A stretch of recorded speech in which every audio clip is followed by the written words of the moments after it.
So in this Zumper tutorial video, I'll be showing you guys how to find condos for rent here on Zumper. So once Zumper's opened up, I want you to go to the search bar right here, type in your location. For this example, I will use Boston as my location. I'll then go to the map view right here so you guys can see a visual. So once your area is selected, I want you to go to the top left in between price and pets where it says type.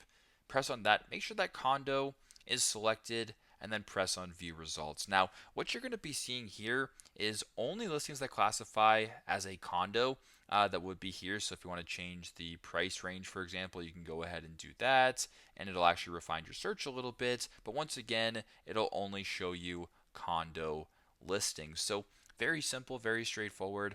This is how to find condos for rent here on Zumper. Thanks again for watching, and I hope this video helps.